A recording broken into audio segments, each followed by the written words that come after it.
And we are live.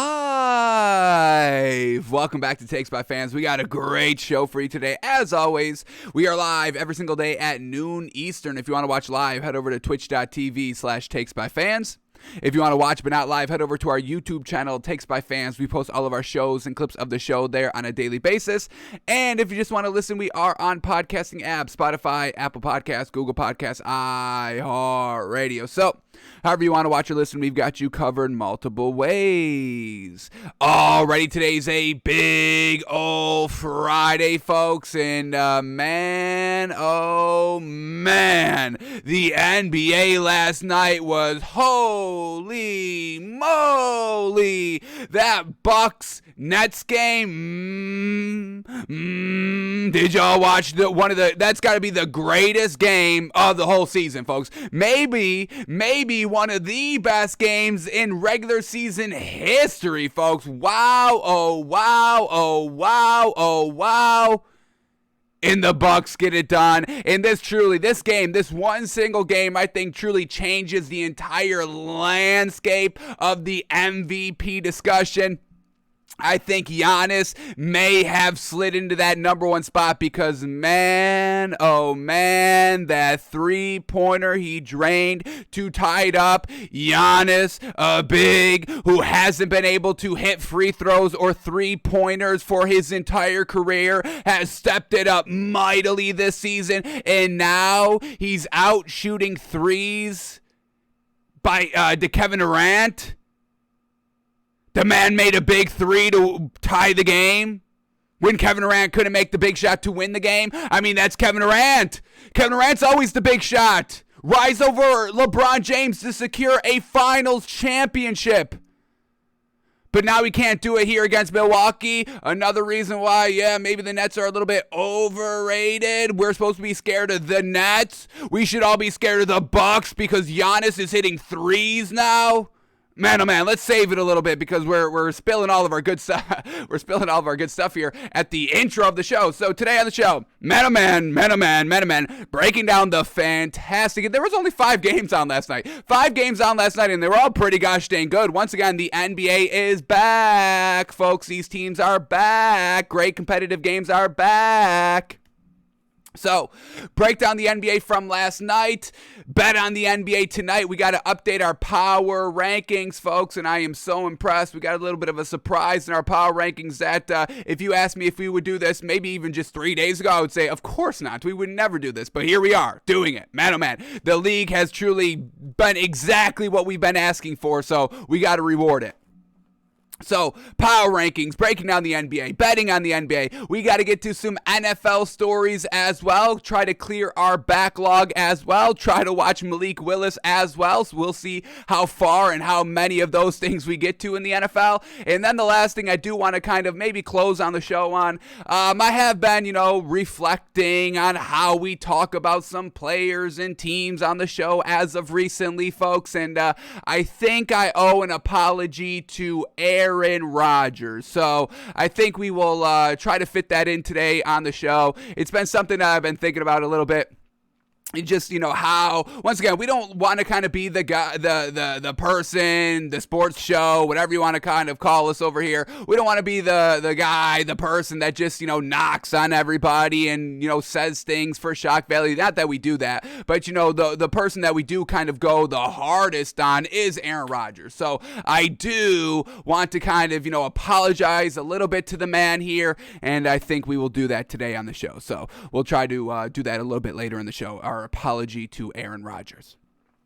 So, all that today on the show. Going to be a great one, so let's kick it off here. Let's start with the NBA, then we will transition to the NFL. But let's start breaking down all the great games that we saw last night in the NBA, and we had 3 bets going, folks. We had 2 of our 3, but the 2 that we hit, I'm proud I'm proud of. So the one that we lost on, it was real close, really could have went either way, and it's unfortunate it didn't, but I'm definitely glad that we hit these two. If, you came up to me like, well, if you can't hit all three of your bets last night, which two would you like to have hit? I would have been like this one, and that's exactly what happened last night. So, yes, unfortunate. We don't go 100%. That's classic. We always miss on one. Unfortunate. We're trying to fix that. But, man, oh, man, the two that we did get right, yeah. All right, here we go. Let's start with the first game up here. In the first game up, one of our bets last night, 76ers at the Pistons. Pistons plus 9.5, and they didn't need any of those points. They went outright 102-94, and now, folks, this is so alarming by the 76ers. We know the Pistons are a good competitive team. This is a good, solid competitive team, even though they got nothing to play for. And, we expected this to be kind of a closer game. We took the 9.5 points. We thought the Pistons would give the 76ers a run for the money, but at the end of the day, we thought the 76ers would win, but they lost outright. This is inexcusable at this point in junction in the season, folks, to be losing to this Pistons team. Unacceptable, inexcusable, folks.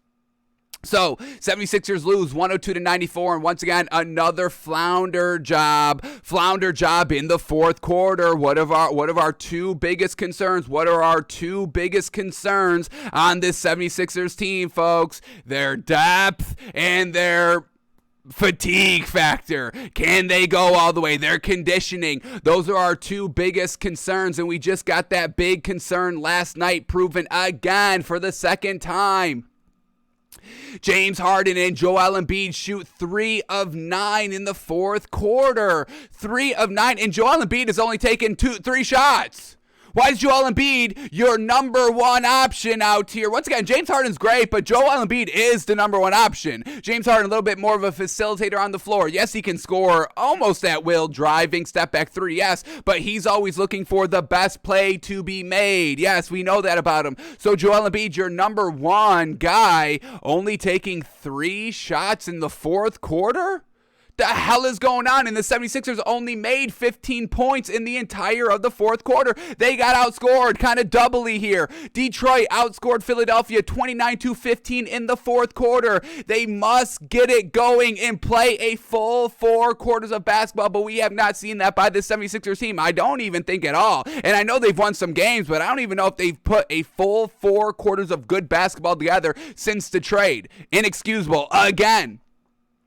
And once again, the whole Doc Rivers things, folks. Doc Rivers must be fired. He's not a head coach. And we brought this up a few months ago, folks. And, sometimes, I get disappointed in myself on, how do I phrase it? I just get disappointed in myself sometimes on how I let things slide because of y'all sometimes. I let y'all get into me a little bit too much, and I'm trying to clean it all up here. But a few months ago, 2 months ago, we said that Doc Rivers needed to be fired. The 76ers, I think they lost to the Celtics at that time, and that was inexcusable at the time and all that. And we said Doc Rivers must be fired. But then the very next night, he put Georges Niang in the starting lineup, and that won us over because we want to see Georges Niang be good. Georges Niang be good out here, and we've seen him be good last season and getting better every single year. And then he goes to the 76ers, and Doc Rivers is not utilizing this man at all. But that one day, he put him in the starting lineup, and they win the game, and they were like, all right, Doc Rivers' job is safe for now. Well, no, it's no longer safe. We're done with Doc Rivers. We're once again getting abysmal performances off the bench. Georges Niang, 3 points off the bench, 15 minutes. Shake Milton, 3 points off the bench in 19 minutes. Danny Green, no points. No points in 11 minutes. What are we doing out here? Doc Rivers does not know how to coach up talent. Doc Rivers only been successful with a big 3. Look at, he won a ring with the Celtics with Kevin Garnett and Rondo and Ray Allen. Congratulations, you won on that big 3. And Paul Pierce, congratulations. You won with that squad full of greatness. And then you went to the Clippers with Chris Paul and DeAndre Jordan and Blake Griffin, and you underperformed every single time. Never won a ring, and now you're here with the 76ers Rivers, who is oozing with talent, kind of ran Ben Simmons out a little bit. Not 100% on Doc Rivers' fault. You know, the whole fans of the 76ers played a huge part in that as well. But Doc Rivers didn't make it easier on him. And now here he is, absolutely floundering out here as the head coach for this. I mean, you got Joel Embiid and James Harden. I mean, you should be beating a Pistons team regardless of who's in and who's out for the Pistons. Once again, no Jeremy Grant, so they weren't at 100% strength. We know that, Jeremy Grant doesn't really move the needle too much for this Pistons team. Still a solid option at minimum. So Doc Rivers must be fired, and now we're even getting quotes here. Players are kind of not liking Doc Rivers, and I don't blame them because we're getting reports here. We get this headline right here, and we got a couple of quotes. But some Philadelphia 76ers players are, quote, not feeling head coach Doc Rivers. And let's see why they're, quote, not feeling Doc Rivers. Here we go. This is according to NBA Insider Wosny Lambre, some players aren't feeling Rivers in his coaching style. Says, quote, I'm hearing guys are not feeling Doc in his rotations, his philosophy, what he's doing. Guys aren't feeling it. His rotations, doesn't know how to get the best off the bench, doesn't know how to get the best out of his role players. Made the dumb trade to get rid of, Andre Drummond. In their kind of other role. Seth Curry gone, Andre Drummond gone. Why? You need the depth. Now you've got no depth. If Doc Rivers was coaching up, Georges Niang could be a 10.5 rebound, 3 assists a night off the bench performer with good defense. But Doc Rivers is not getting that out of him. Once again, Georges Niang has floundered so bad, has regressed, has taken a big step back. Let's bring up his stats again, folks, again. Georges Niang.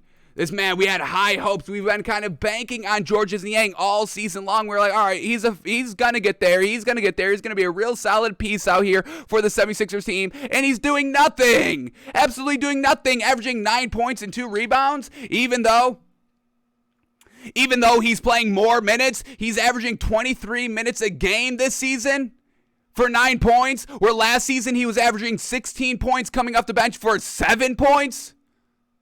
So we get 7 more minutes for just 2 more points with a Doc Rivers-led coach who's highly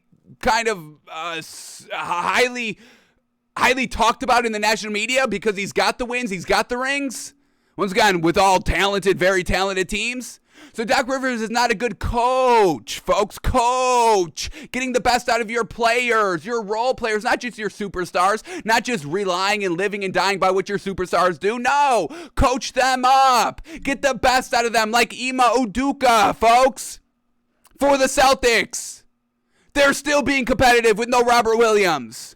Not winning games, unfortunately, but being competitive. Coaching up. We just saw a blast of a week by Peyton Pritchard. Doc Rivers can't get a blast of a week by Georges Niang.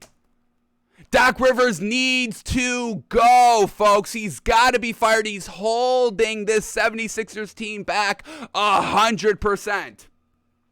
And then in the press conference, he says this. The reporters asked, the bench unit struggled out there tonight. And Doc Rivers cuts him off and said, no, the bench didn't struggle. They didn't get a lot of shots. It was more on little James Harden. Talked about kind of James Harden kind of taking too many shots a little bit of a dig on James Harden. So now you're digging your players a little subtle dig. He said that stretch it was more James, threw a name out there. No, it wasn't the bench. It was James Harden. Now, James Harden didn't have a good night. I'll give you that. Once again, he's floundering in the fourth quarter as well. But that's what we know of James Harden. We've seen that in the playoffs by him. Not getting it done. Always coming up short. That's the knock on James Harden. Doc Rivers, get the best out of these players. Do your job. Coach these players. And to say that the bench wasn't responsible or, the bench was fine. The bench is trash. You've got no depth. You've got no bench. You've got no reliable consistency production from any of these bench players. Danny Green is a champion. He's a champion anywhere, wherever he goes. And he's not a champion with Doc Rivers? That's a little concerning, don't you think? Shake Milton, we can get this man very, very good offensive numbers. Georges Niang, we've seen him have success on another team. But now they're all not getting it done because Doc Rivers is their head coach. So Doc's got to go. This is inexcusable, folks. To lose by 8 points to the Pistons. We were kind of banking on like a 5, 6, 7 point win here with the 76ers.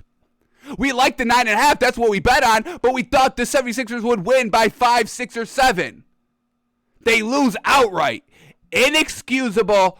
Unacceptable. Doc Rivers must be fired now. I mean... And this is going to get, 76ers are dropping in our power rankings, folks, and I'm this close of kicking them out of the top 10 altogether. We'll talk about that more when we get to our actual power ranking segment, but Doc Rivers, he's not the guy. You will never win a ring with Doc Rivers as your head coach. He just doesn't, I can't say he doesn't know how to coach. He's got a ring. He's in the NBA. I guess I can't say that. I want to say that, but I know y'all will always come back at me, be like, oh, he won a ring. I get it. Okay, he can coach.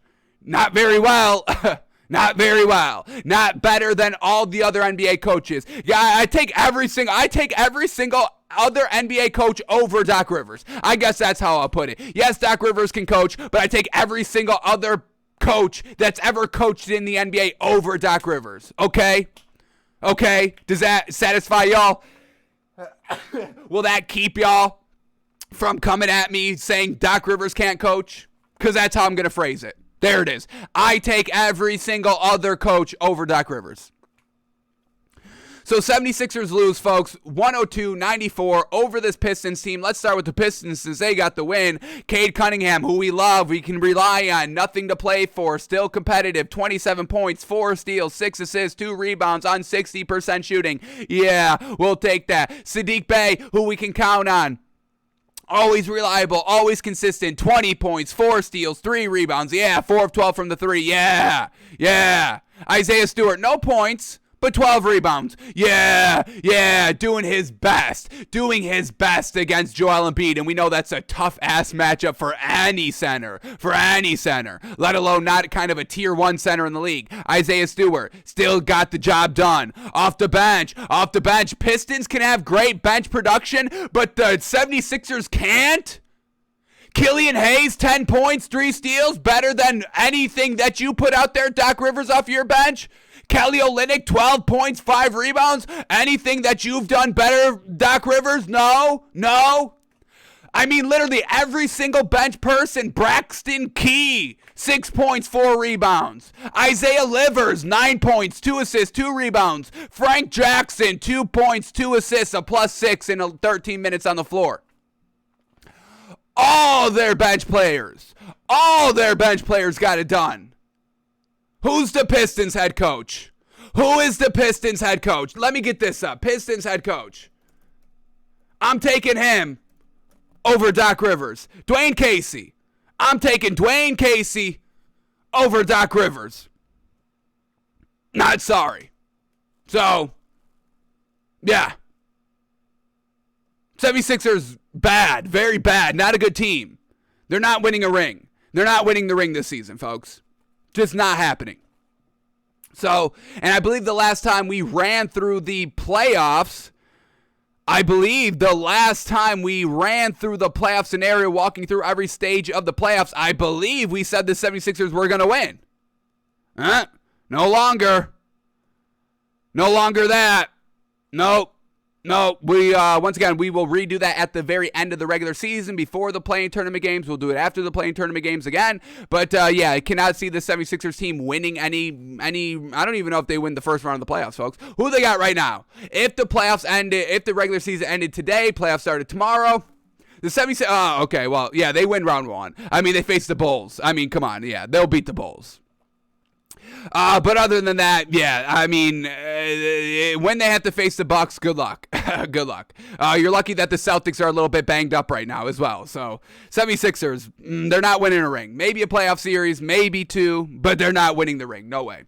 Joel Embiid last night, 37 points, 15 rebounds. Really good night. Unfortunately, not enough. James Harden, 18 points, 7 assists, 9 rebounds. He shot really poor, folks. 2 of 9 from the 3, 26% on 15 shots. And once again, that abysmal fourth quarter, inefficient. Tyrese Maxey, 18 points, 2 assists, 2 rebounds. Man shot 50%.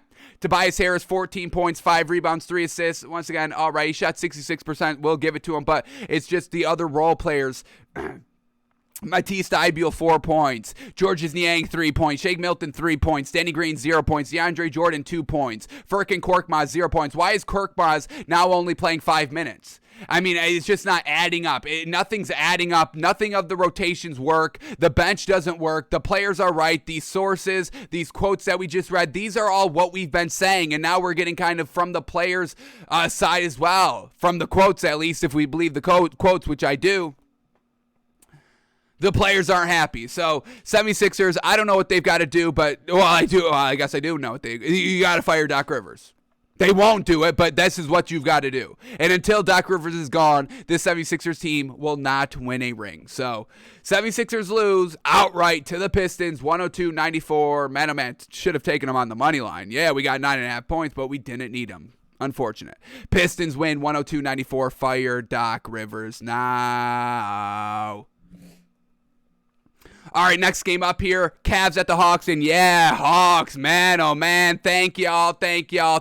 We've challenged the Hawks. We've been hard on the Hawks all year long, but they're on a 4-game win streak, folks. Watch out for this team in the power rankings. I think we're going to give them a little bit of a nod here, They absolutely blow out the Cavs 131-107 last night, an absolute, utter dominant win for this Hawks team. Trae Young, 30 points, 9 assists, fantastic. Kevin Huerter, 23 points. Clint Capella, 12 points, 14 rebounds. Timothy Luawe Cabaret, 12 points, 4 rebounds. The bench is on fire. Bogdan Bogdanovic, 11 points. We had Onika Okwangwu, 17 points, 12 rebounds. Yes, folks. Delon Wright, 7 points. Kevin Knox, 7 points. All of those performances better than what the 76ers have shown us. Yes.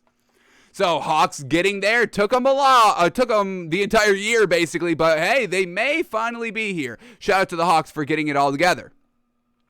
And then for the Cavs, it's just too much injuries to overcome, too many outs to overcome. Once again, no Evan Mobley last night. They've already lost Jared Allen. Once again, just working with Darius Garland, and that's it. So, no more Colin Sexton. Once again, he was lost real early in the season. So, this Cavs team, it's just truly unfortunate what has transpired for them over the season. They were good. They were competitive. They were a solid kind of 3, 4, 5 seed in the Eastern Conference the entire season. And now they've fallen back to the 7 seed. Going to have to play the play-in tournament. Potentially first game against the Nets. That's never looking great. And then he'll have to face the winner of the Hornets or the Hawks. Once again, that's going to be tough as well. So there is a chance that this Cavs team doesn't even get into the playoffs, even though they've played so well this season. And it's just not fair. I mean, every year we have like a team in the NBA and in the NFL that's just not fair, unfortunately. With like the Ravens, it's just unfair that Lamar Jackson got injured, missed the final 7 games. They went 0-7 down the final 7 games of the season and don't make the playoffs. It's just unfair that the Cavs, facing all these injuries, great team, explosive, entertaining, great to watch, great story overall. Same thing with the Ravens last season. And it's just unfortunate the injuries are just a little bit too much to overcome and your season just derails. And it's unfortunate. We were talking about this Cavs team as one of the best teams in the league. We were gushing over this Cavs team. We couldn't wait to see what they could do in the playoffs. But now, no more light. There is no more light at the end of the tunnel for this Cavs team, and it's truly unfortunate. Darius Garland last night, 18 points, 8 assists, pretty solid overall. Wasn't efficient, 33% on 21 shots. We had Moses Brown filling in at the 5 for Evan Mobley, who was filling in at the 5 for Jared Allen. And Moses Brown, he had a pretty good night, 15 points, 13 rebounds. All right, but Karis LeVert, 9 points on 44% shooting. Kevin Love, only 8 points last night. Once again, why is he floundering? This was the time to step up when all the bigs are kind of not good. Why is also Kevin Love not in the starting lineup? Why can't we get Kevin Love in the starting lineup? I mean, without Evan Mobley, yes, Moses Brown's good, but let's get Kevin Love. He's got experience. Move that man back into the starting lineup. So some of these rotations sometimes, I don't get it. The lack of, I don't even call it experimentation, but just the lack of just kind of experimentation, I guess, by these coaches, I just don't get it. Can we change the lineup a little bit? Can we try to mix it up a little bit? You're losing. What's the harm in trying? Switch it up a little bit. Doc Rivers, you're losing. Yeah, let's try to coach a little bit better. And also let's try to get try to get some different rotations for the bench so they can have success. Can I be a head coach in the NBA? Give me 1 year. I just want to see. Give me 1 year. I'll experiment. I won't go crazy with it, but I will experiment with some lineups, and I want to see, will I have more success than all these other coaches? I think I may. And then we can shout out C.D. Osman. He steps it up. Gotta love the man. C.D. Osman, 21 points, led the team in scoring, 6 rebounds, 4 assists in 27 minutes on 70% shooting. C.D. Osman, once again, they've got pieces. It's not like they don't have any bench pieces. Same thing with the 76ers. It's not like they don't have any bench pieces. Get it together. Cavs lose last night in dominating fashion. Hawks get the win. Fantastic. Thank y'all. Winning 131-107. Alrighty here, next game up, and man, oh man, the best game of the night. Sheesh, what a game. Bucks at the Nets, and the Bucks somehow pull this one off and win 120-119 in overtime. We took the Bucks on the money line. We had them +2, but we said, screw that. We're going to take the +110 on the money line, and it pays out, folks. Bingo, bango. The last 2 games, the Bucks facing the 76ers and the Nets, they were both getting points. We bet them both on the money line. We love the Bucks. We respect this Bucks team. Bucks, Milwaukee, Moneyline Bucks. Shout out to the new nickname, Moneyline Bucks. We don't need the spread. We don't need the spread when we're talking about this Bucks team. They close out in the fourth quarter. And what happened last night? They closed out in the fourth quarter, folks. Yes, it went into overtime, but it went into overtime because they closed out in the fourth quarter. So let's start it here. And this is kind of why there's 2 big takeaways from last night's game, in my opinion. Giannis is now, I'm going to call it. There is a stipulation attached to this, but I am going to call this right now. Giannis is the MVP. Giannis is the MVP as of right now, but they must close out this regular season, the rest of the regular season, and become the number 1 seed in the Eastern Conference. If Giannis and the Bucks are the number 1 seed in the Eastern Conference by the end of the regular season, I will officially vote for Giannis as the MVP. Once again, I've got no problems with giving kind of the star players, the greatest players out here. I don't care. I will give them the MVP, even though they've got all the help on the team. Once again, this Bucks team, they've got more pieces than the Nuggets with Jokic, but I will look past all of that if the Bucks can get to the number 1 seed. So, I mean, that's really what it comes down to, folks. If we've got, Devin Booker in the MVP race and all of that. But if you're going to be one of these players that have a lot of help on your team, Devin Booker, DeAndre and Chris Paul, Giannis has Chris Middleton, Brook Lopez. I even gotta kind of have to shout out Bobby Portis a little bit because during that stretch of no Brook Lopez, Bobby Portis came in and played absolutely fantastic, kind of didn't miss a beat, transitioning from their starting big to a bench big. So yeah, Chris Middleton, Drew Holiday, that's a lot of help for Giannis, where Jokic, he didn't have Jamal Murray. Michael Porter Jr. played like 9 games before he got injured. So there's really no help for Jokic on that team. He's got Bones Highland coming off the bench. Folks, to help him out.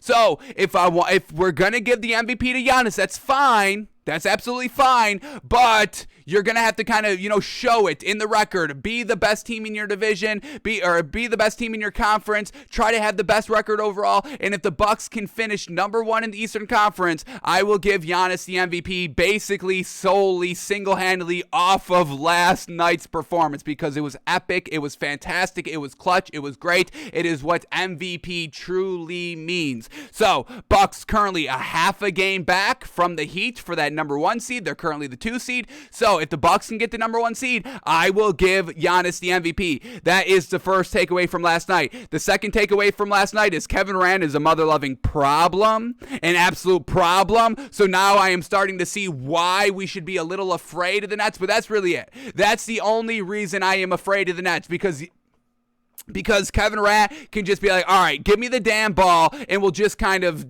command the ball, demand the ball. We saw that against the Pistons the other night.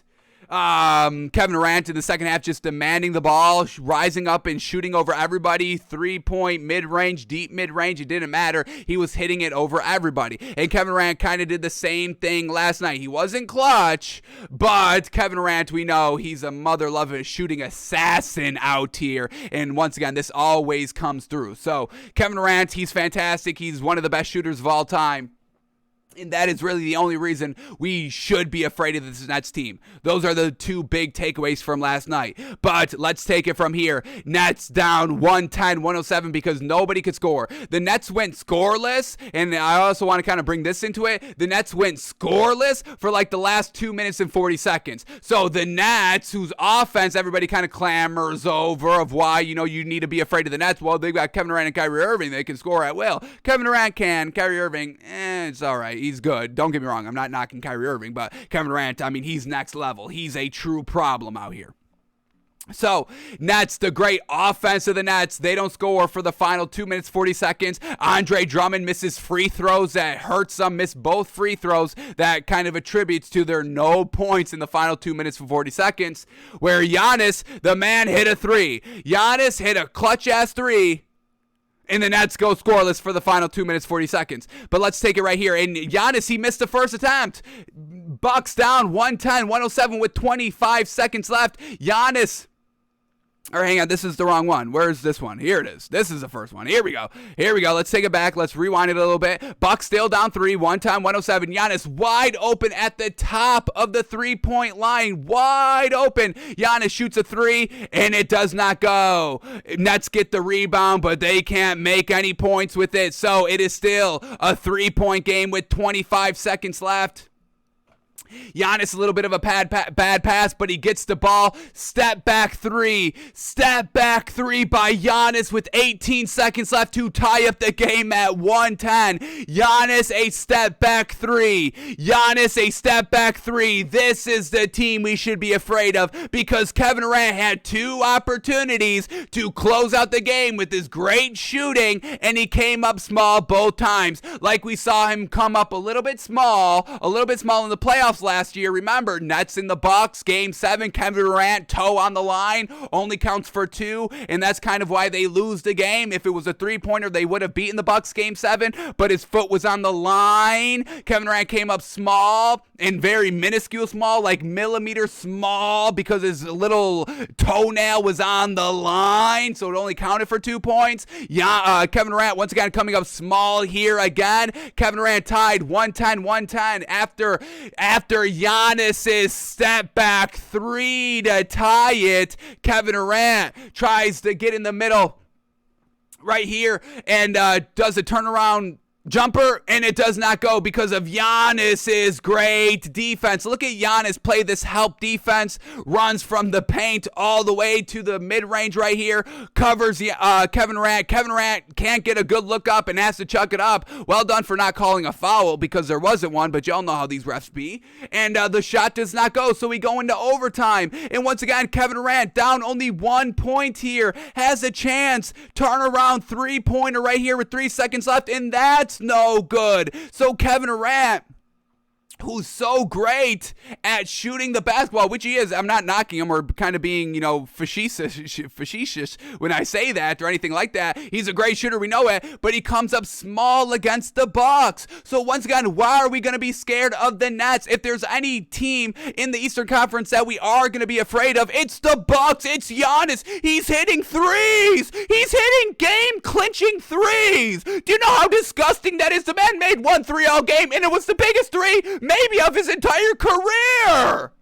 This is why we need and he also shot 80%, 78% from the free throw line, 19 free throws, he made 15. This is why he's evolving. This man, this big, is evolving into kind of Kevin Durant assassinness.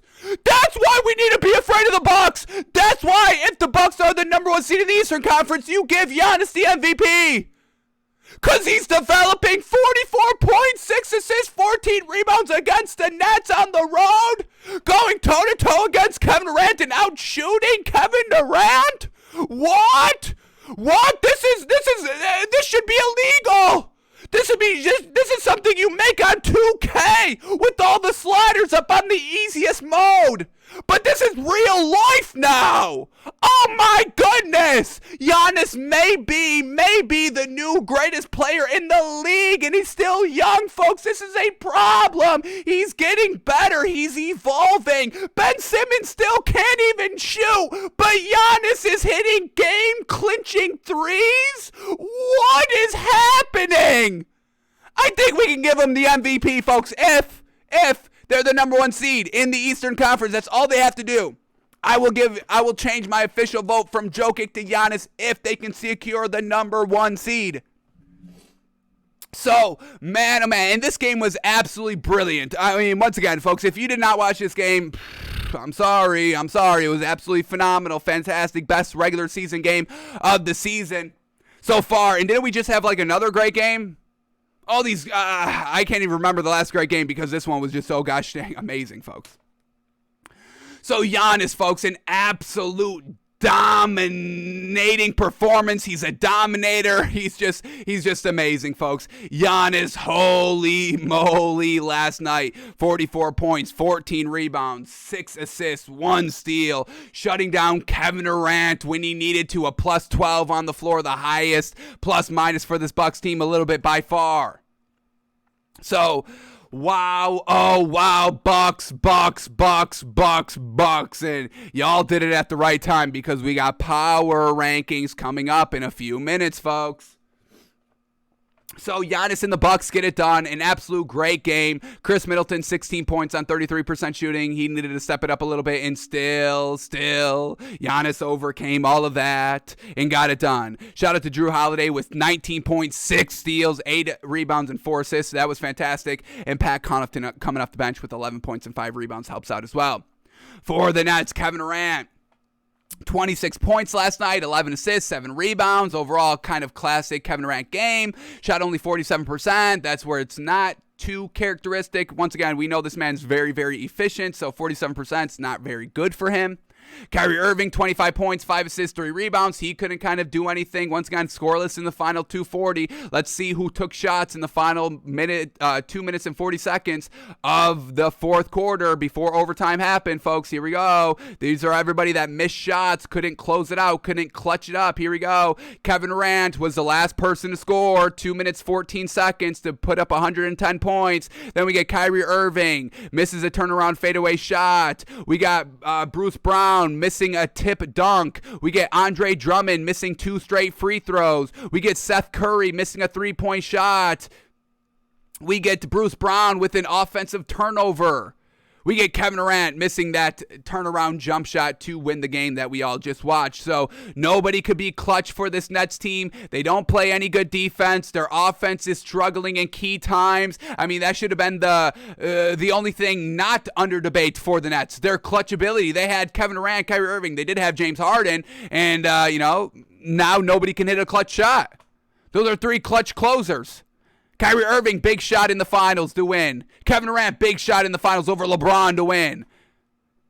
Kyrie's was over Steph Curry. I mean, these are big-time shots in the biggest games of the season, the championship games.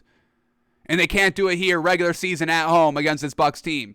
Stop with the Nets brainwashing. Yes, they're a good team. They're not a scary team. I'm not scared of this Nets team. Bucks absolutely masterfully get it done. Win 120-119. Giannis, sheesh. Man. Hitting step back threes, folks. The league's over. Everybody can quit. Giannis is the greatest of all time. Oh my goodness.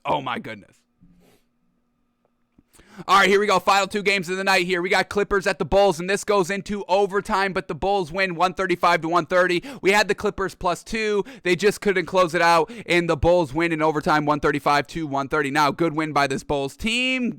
DeMar DeRozan just dropped 50 points, 6 assists, 5 rebounds. His performance a little overshadowed by Giannis, but overall, DeMar DeRozan got it done.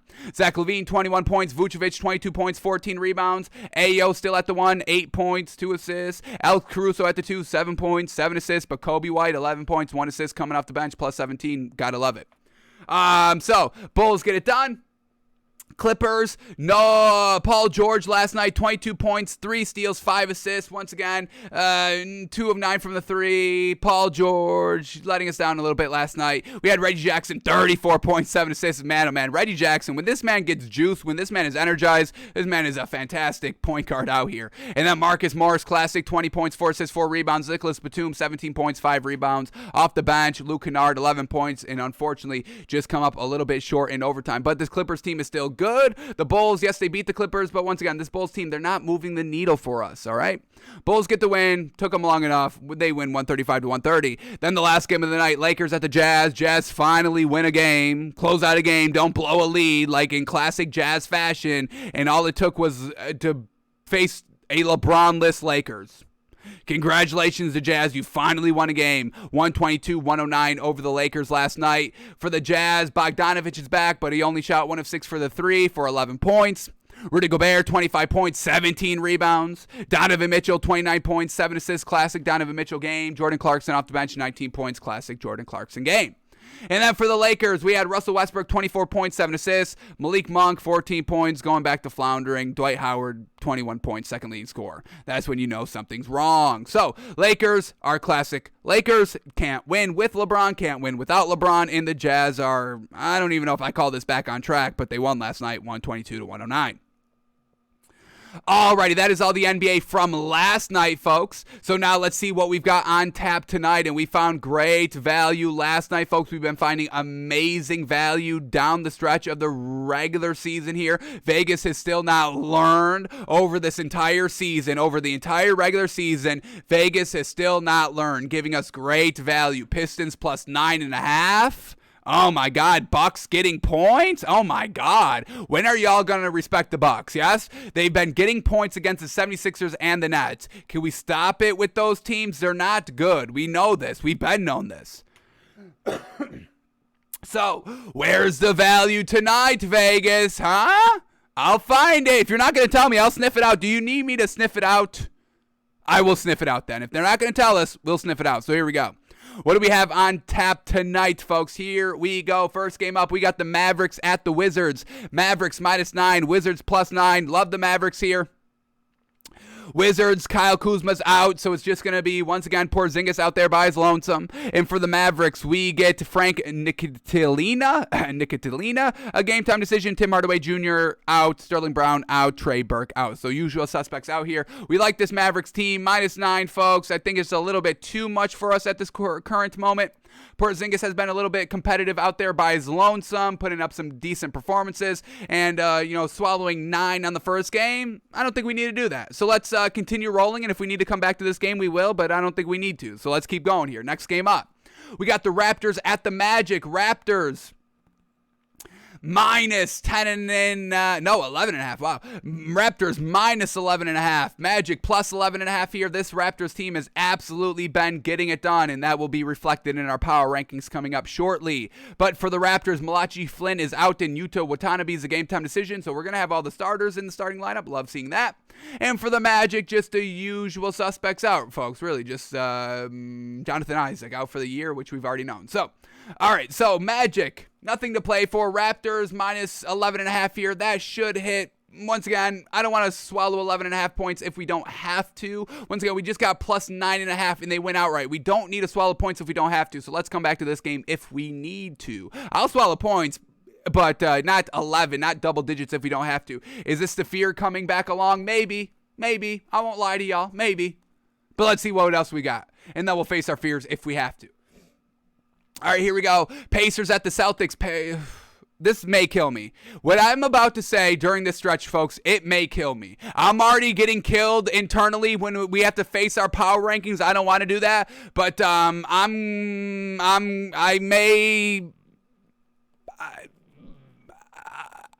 disappoint y'all. I may disappoint y'all of what I'm about to say right here.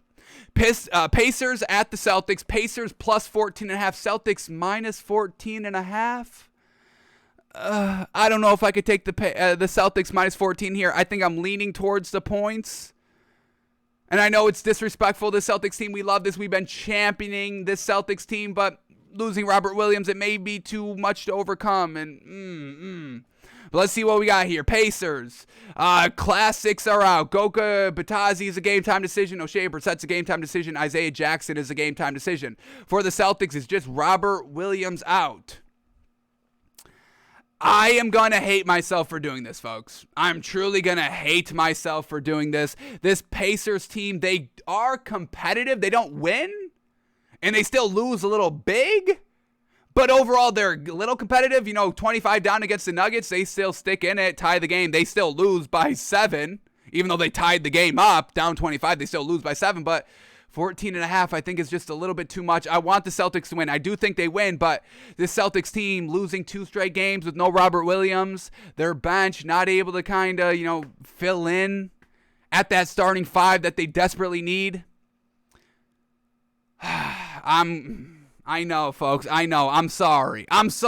Folks. I got to take the Pacers plus the 14.5 here. I think it's just too much. I think the Celtics win. I hope the Celtics win. I need the Celtics to win, because if they win outright, it's just going to break my heart even more than taking the Pacers plus 14 here. But it's just too many points to overcome, folks.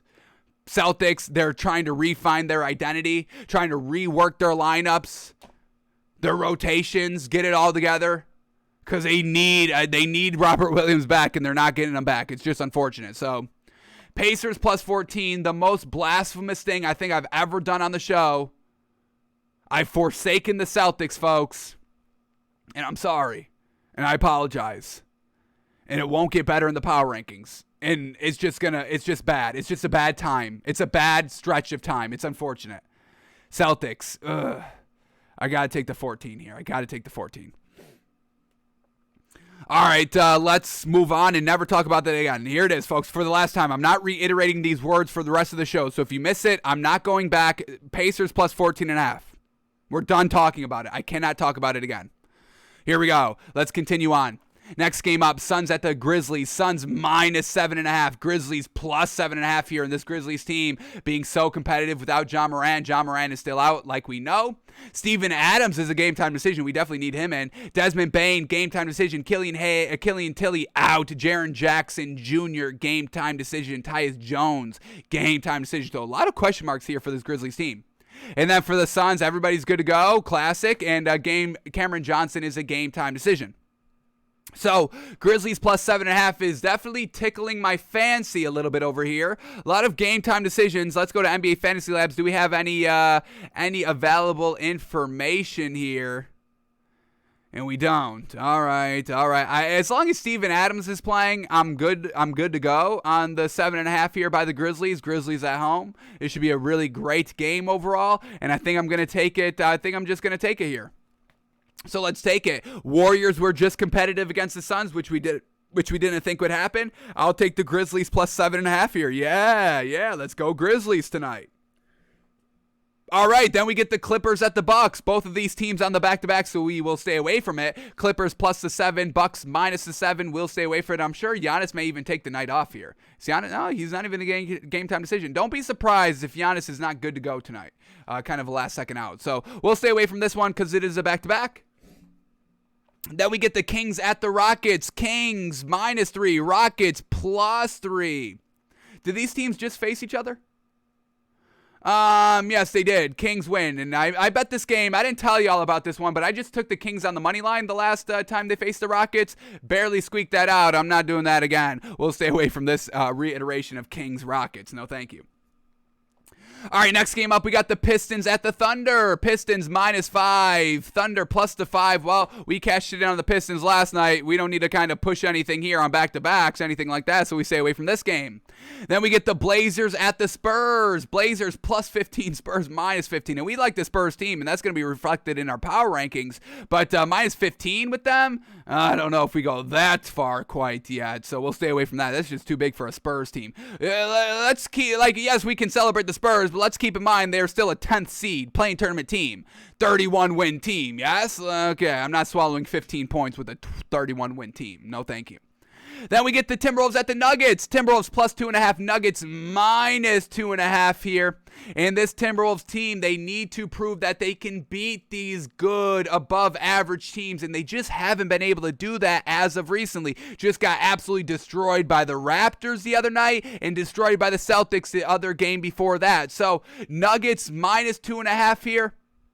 Nuggets looking really good. Let's make sure everybody's good to go. For the Nuggets, everybody's good to go. Love that. And then for the Timberwolves, just Malik Beasley and Jaden McDaniels is out, but they've been struggling against kind of the upper echelon teams, and this is going to be a little reflected in our power rankings as well for the Timberwolves, but I'm going to go the Nuggets minus 2.5 at home. Absolutely. I love that. I think this may be the best value of the night, only having to swallow 3 here with the Nuggets. Love it. And then the last game, Pelicans at the Lakers. What are we doing? Pelicans minus 1.5, Lakers plus 1.5. Is LeBron playing? I'm sure he has to, right? LeBron, a game time. Oh my goodness, Anthony Davis, a game time decision. Is Anthony Davis coming back tonight? Do we get any information? Let me go back here on NBA Fantasy Labs. With Anthony Davis being a game time decision, this is crazy. Lakers are on the back-to-back, which we don't like. But if LeBron's playing, it's kind of like a new team overall. Do we have any information in the last day about Anthony Davis maybe making his return? Like, NBA Fantasy Labs has not been reporting on this. Like where we saw for one day about Michael Porter Jr., he was a game-time decision. Remember, we were like, oh my God, is he coming back? And he never showed up, and now he's still out still. So I think that may be the same thing here. So, for the Pelicans, everybody's good to go. And, once again, they've got their big 3 back. Valanciunas, Ingram, CJ McCollum, fantastic. Yes, the Lakers are on the back-to-back, but I'm breaking our rule, folks. We've been a little bit loosey-goosey on the rule for the last back-end stretch here, and I think I'm cool with this. I'll swallow 1.5 here with the Pelicans. Lakers on the back-to-back. Yes, LeBron, but all the other players will be a little fatigued. Once again, still playing for that playing tournament spot. Spurs play tonight, backs against the wall. Lakers may go up and go out and get it, but I'm betting on this Pelicans team. There's no bettability on the Lakers. Besides, they have to win. LeBron has to win. Maybe LeBron goes manic here. Hopefully he does, but I can't bet for it. If LeBron goes manic and gets it done, I'll love it because, LeBron's showing greatness. I'm never going to knock that. But, he may not even play. So, which could be the route. We know LeBron, maybe he's phoning it in. Maybe he's mailing it in for the rest of the year. So, Pelicans minus 1.5. The spread tells me LeBron will play. But I'm taking the Pelicans minus 1.5 regardless. Playing, not playing. I'm not going to kind of be like, we played, so we cancel the bet. No. I'm taking the Pelicans minus 1.5 tonight, folks. Regardless of situations. Anthony Davis plays, LeBron plays, still taking the Pelicans minus 1.5. All right, so here we go, folks. See, we didn't have to swallow big old points, anything like that. We got 4 games. So this is what we are taking tonight. We got the Grizzlies plus 7.5, the Nuggets minus 2.5, Pelicans minus 1.5, and the bet who shall not be named. Who shall not be named? We cannot say it anymore, but if you heard it, you heard it. We will not reiterate those words again. So, we got 4 games up, folks. Looking real good tonight. Alrighty, now the final thing we have to do for the NBA tonight is re-update our power rankings. Folks, we are in the final 10 days of the regular season. Teams have about 5-6 games left in the next 10 days, and there is movement to be had. There are playoff spots to go out and get, folks. This is not, final 10 days. We don't have to do anything. We're already kind of locked in our spots. Yeah, maybe we can move up 1 spot. Is it even worth it? Do we want that? No. So let's just kind of all relax and kind of wait for the playoffs to begin. No. Half a game, 2 games, 2.5 games separate number 4 to number 1. You got 5-6 games left. That's plenty of opportunity to take advantage of. We got the Hawks and the Hornets and the Nets all with the same record. 8, 9, 10 seed. Go out and secure the highest seed you can. Even the Cavs. 7. Only 2 games separate. 10, 9, 8, 7. Go out and get it done. Secure the wins. Kevin Durant, hit the big shot so you can improve on the standings. And that's just in the Eastern Conference. Western Conference, folks, are y'all ready for this? 2 games separate 6, 5, 4, and 3. 2 games. There's 5, 6 games left. Lakers, Spurs, Pelicans, all within 2 games of each other. 11, 10, 9 seeds. Go out and get it. Timberwolves, you can still claim a true playoff spot and not be in the play-in tournament. You're only 3 games back from the Nuggets. It's going to be tough. 5, 6 games left, but it's still doable. Go out and get it. So we are not accepting any teams floundering, not getting it done at the back end of the season. There's still tons to play for. And thank y'all, NBA, because the majority of these teams know this. In the last week, they have truly stepped up their games. Last Friday, we were threatening teams, if they didn't step it up this upcoming week, that we would trim down the power rankings to only a top 2, maybe even a top 3. But y'all have blown me away by the competitiveness that the teams have been showing, that the players have been showing, the greatness that the players have been showing this week, that I'm not shrinking down the power rankings to only 3 teams. I'm actually extending the power rankings to 12 teams. Yes, I'm extending the power rankings for the final 10 days of the regular season, because I gotta praise y'all. I set a challenge for y'all. Y'all accepted the challenge and got it done. Like the kids say, y'all understood the assignment. Congratulations. I will reward y'all for that. We are extending 2 more spots here because we just didn't feel right leaving these 2 teams out of the top power rankings here because they have accepted our challenge. So congratulations to y'all. Thank y'all for showing up and showing out this last week. Y'all will be rewarded. Now, the other teams that didn't show up and show out, you're getting kicked out. Well, I don't know. Are we kicking anybody out of the top 10? No, we're not kicking anybody out. There's a lot of movement, and we are adding 2 teams into a top 12. So, here we go. Let's remind you what our top 10 was heading into this week. We update this every Friday. So, from last Friday to this Friday, April 1st, this was the power rankings. We had the Spurs at 10, Raptors at 9, Nuggets at 8, Mavs at 7, 76ers at 6, Timberwolves at 5, Bucks at 4, Grizzlies at 3, and the Suns and the Celtics both the number 1 team. We didn't kind of do a 1 and 2. We just did a 1. We now have officially a number 1 team. There's nobody tied for 1 here, which is going to break our heart. This is going to break our heart when we have to kind of talk about this 1 team. And it's unfortunate because it only breaks our heart because we have to move this team down because they lost their starting center. It's not fair. But life's not fair. Sports aren't fair. We must say it how it is. And it's going to break our heart when we talk about this team. Already broke our heart when we bet against this team last night or tonight. Still don't even want to talk about it. So let's keep going here. So here we go. All right, here we go. Let's start at number 12. Yes, sir. The first number 12. I want to say, I don't think we've ever done this. I don't think we've ever done this over the last year and a half that we've been here. So, all right, folks, here we go. For the first time ever, the number 12 team on the Takes by Fans Power Rankings is, drum roll, can y'all give me a drum roll? This is a big moment here, folks. Give me the drum roll. Cue drum roll. The new first time number 12 team is the Atlanta Hawks. Yeah. They are on a 4-game win streak, folks. Finally showing some resemblance of the Hawks team last year that got deep into the playoffs, that went into Madison Square Garden and said, the Knicks? Julius Randle? Do you not know Trae Young? Ice Trae? Y'all fell in love with the Bing Bong? Not the Ice Trae? Come on. Hawks at number 12 this last week, truly stepping it up. We've been on the Hawks' ass, on the Hawks' butt, on the Hawks' tail feathers all year long, asking, what the hell did you do with the Hawks from last year? Who the hell are these Hawks frauds? But Finally, better late than never. Hawks sweep the week, folks. 4 wins. They beat the Warriors, the Pacers, the Thunder, and the Cavs. Now, that's why we have to kind of move them at 12, and we can't just upgrade them to number 10 or do even 11 or anything like that. They won games. They took care of business, which we will never knock, but the opponent's a little lackluster. You beat the Warriors, okay, it's solid.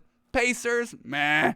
Thunder, meh. Cavs, as of recently, meh, ever since they lost Jared Allen. But you still took care of business. You answered the call. You answered the challenge, and we cannot overlook that. So congratulations for the Hawks. You are the new number 12 seed, and you do make the power rankings list. Now, for the upcoming 10 days of the regular season, I think we are going to update our power rankings a little bit more frequently. I think the next one we are going to do, still working all kind of the math and the days and how we do it and split it up. But on Monday, I believe we're going to update our power rankings. So whatever happens Friday, Saturday, Sunday, we'll update our power rankings on Monday and try to trim it to a 10. Then we may try to do it again on Thursday or Friday next week as well and try to trim it down to like an 8. And try to do something along those lines. Nothing set in stone, but that is kind of what I am thinking currently. We'll see what happens to that thought. But Hawks, well done. Made the power rankings at number 12. Thank you for doing what we wanted y'all to do.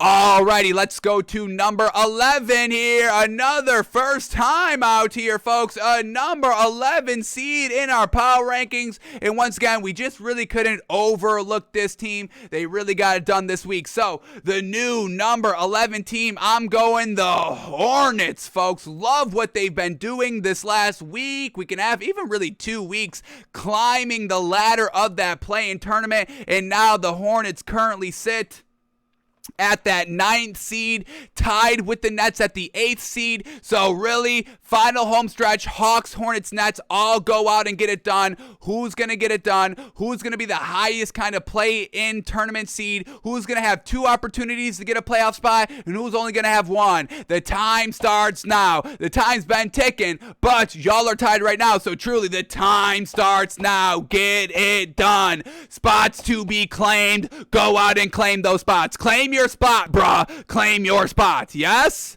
Alrighty, so Hornets at number 11, really good week this week, went 3-1. They did lose a game here, but the fact that they beat the Jazz and the Nets already, yes sir, big time wins. And then they finished off their 3rd win with the Knicks. Once again, the Knicks have been trending up, so it's still a good, decent win for the Hornets, especially on the road. So all the wins were great. They did lose against the Nuggets, not the greatest, but the Nuggets are a great team. So competitive, tried to win, couldn't win, did beat some other great teams, Jets in the Nets, so well done for this Hornets team. LaMelo Ball, Terry Rozier really kind of being consistent, exactly what they needed. Kelly Oubre Jr. coming off the bench, being consistent, exactly what they needed. And this Hornets team making a run at the end of the year. Hey, I'm all here for it. Well done for the Hornets. They are the new number 11 seed. Alrighty, so that is our extendo list, folks. Number 12 and number 11. But let's start talking about the top 10 now. Alrighty, we got lots of movement here in the top 10 because there's teams getting it done. Hawks, Hornets. We will not accept any teams not getting it done. And this new number 10 team has just been dropping and dropping and dropping and dropping over the last 2, 3, 4 weeks out here. We're truly concerned about this team, and all of our concerns were just answered last night, folks. Proven again, for what is this, the 2nd, 3rd, 4th time already since we've really kind of voiced our big concerns on this team. So, this team is dropping from 6 to 10, and I mean, really, I would have dropped them out of the top 10. If we were just like doing a classic top 10, it really would have been close if like Hornets or this team being that number 10 seed. So, this team dropping all the way back from number 6 to number 10. The new number 10 team is the Philadelphia 76ers. They've got no depth, they've got no bench, they've got no coach. They've got Joel Embiid and James Harden, who show that they can get it done in big-time situations. James Harden a little bit more than Joel Embiid, but still at the end of the day, it's not looking good for this team, and they just lost to the Pistons last night. 9-point favorites, 9.5-point favorites, losing outright, 15 points in the 4th quarter. Doc Rivers, all the players are kind of saying, hey, we don't really like what's going on here now. Everything that we said, yeah, little vindication, little provenness. We won't toot our own horn too much over here. But 76ers, we are concerned, folks. Big time concern. We love Joel Embiid. We love James Harden. We love Tyrese Maxey. We called it an official big three. But now Danny Green is floundering. Danny Green's never floundered anywhere he went. The man's a champion. Doc Rivers making this man flounder. Doc Rivers not being able to coach up Georges Niang. Doc Rivers not being able to coach up Shake Milton. We're getting no reliable, consistent offensive production by any of their bench. And they had the audacity to trade away Andre Drummond and Seth Curry. They thought they were so deep that they didn't need those two key role players. And they got rid of them. And now their bench is trash. I'm so concerned on the 76ers, folks. It is not even funny at this point. It was a little funny. It was funny. And then it was a little funny. And now it's just not funny anymore. It's concerning. It's disgraceful. It's abhorrent. And I'm sick to my stomach watching the 76ers team lose over and over and over again. Get it cleaned up. 76ers at number 10. All right, here we go. New number 19. Thank y'all. Thank y'all. Some team doing something good, and this team moving up a spot. Yeah, this number 10th seed is higher than what is the 76ers? What are the 76ers right now? What do we got? 76ers. They've been going down, moving down. They're the 4th seed. 4th seed in the Eastern Conference. Way too low for y'all. Way too low for y'all. But this team, 10th seed, 31 wins, I've got them over the 76ers, and I'm not apologizing. Well done, number 9 seed, the San Antonio Spurs, folks. Man, oh man, what a week, what a week, what a week. They go out and beat the Pelicans and the Rockets, and then they face the Grizzlies with no John Morant and only lose by 1. Backs against the wall this entire season. Back end of the season ever since the All-Star break, chipping away at that kind of gap that they had between them of getting into the play-in tournament. And now, with the Lakers losing last night, the Spurs are now officially back at that 10th seed in the play-in tournament. Now, the Spurs play tonight. Did we just say that? Spurs play tonight. Lakers play tonight. We're re-updating our power rankings on Monday. This is going to have a lot to do with the Spurs continue to go out and win these games. Secure your spot. Secure your spot. They just lost Derek White and are still winning games. DeJounte Murray, and we trust. Jacob Poeltl, tier 1 big. Yes, you heard that correctly. Not the best big, not A1 tier 1 big, but tier 1 big. Yes, sir. I'm loving everything, loving the grit, loving the heart, the hustle off this Spurs team, and that's what we stand for on the show, folks. So well done for the Spurs, moving up to number 9. Alrighty, here we go. New number 18. This team dropping back a little bit, and they're lucky. Am I taking a little easy on this team? Yeah, I'm taking it a little slightly easy on this team. Once again, re-updating our power rankings on Monday, so you're not safe here. Don't get too comfortable. But Timberwolves falling back from number 5 to number 8. Once again, we got the big 3 that always kind of goes fantastic. We got Anthony Edwards out of his little slump that he was in. We're getting great production just from their other role players here as of recently. Unfortunately, this last week, they went out and beat the Mavs a little bit in dominating fashion. That was kind of their saving grace this week, beating the Mavericks. And then they ended up losing against the Celtics and the Raptors, really blown out by the Raptors, but the Raptors have kind of hit their stride. So once again, Timberwolves in a tough little stretch this week. Didn't make the most of it, but still some nice salvageable pieces that we've been seeing by the Timberwolves. Let's put it all together, because if they put it all together consistently, the big 3 gets it done. D'Angelo Russell, Karl Anthony Towns, Anthony Edwards. We get their role players helping out, their bench helping out. I mean, this Timberwolves team can be a little bit of a nuisance. I mean, this Timberwolves team was fighting all year long, or really kind of the last couple of weeks, of trying to get to that number 6 seed and not be in the play-in tournament, currently at number 7, and we saw them overtake the Nuggets. But I think that only lasted for one day. Nuggets retook it, and now they're 3 games ahead of the Timberwolves. So, Timberwolves, come on. This is kind of your last chance, maybe your last warning out here. This is the back end of the season. Go out and claim everything that y'all want to claim, everything that y'all think y'all deserve. Go out and claim it. We're in the final 10 days. Go out and get it done. Timberwolves, final notice, they are at number 8. Alrighty, new number 7 team here. This team gets up a little bit. We're going Raptors at number 7 here, and wow, what a last week. I mean, what is this win streak for the Raptors? Aren't they on like a big old win streak, or did they lose the game here? 4-game win streak by this Raptors team. Absolutely phenomenal. And what's their last 10? 9-1? 8-2. Man, oh man, fantastic. 8-2 in their last 10. Raptors getting it done. This last week, the Raptors 3-0. They beat the Pacers, the Celtics, and the Timberwolves. And once again, these are all kind of above average-ish teams in our power rankings. So we absolutely respect that. I mean, they're big. Their starting 5 is getting it done. Once again, their bench isn't the greatest. Their depth isn't the greatest, but the starting 5 gets it done. Fred VanVleet, facilitator, score. Gary Trent Jr., score. Pascal Siakam, everything, score. Facilitator, 4, 5, 2. He can play wherever he needs to do on the floor. And once again, this last week and a half has really kind of reintroduce Pascal Siakam to the MVP discussion. Once again, not top 2, not top 1, obviously not top 3, top 5, maybe number 6, 5, 6. But yeah, I think Siakam could be mentioned in the MVP discussion because the man's been getting it done this last week and a half, helping out this Raptors team, clutching it up, closing out games. Once again, playing wherever he needs to go, and the Raptors are back to the Raptors of which we love. Nick Nurse coaching up the starters into an absolute frenzy and having them kind of be a top 10 team like they are now at number 7. So well done for the Raptors. Love everything about them. All right, new number 6 team. We said the 76ers drop down, and this team moves up. The Mavericks. Wow. Luka Doncic. Ooh, definitely in the MVP discussion, absolutely.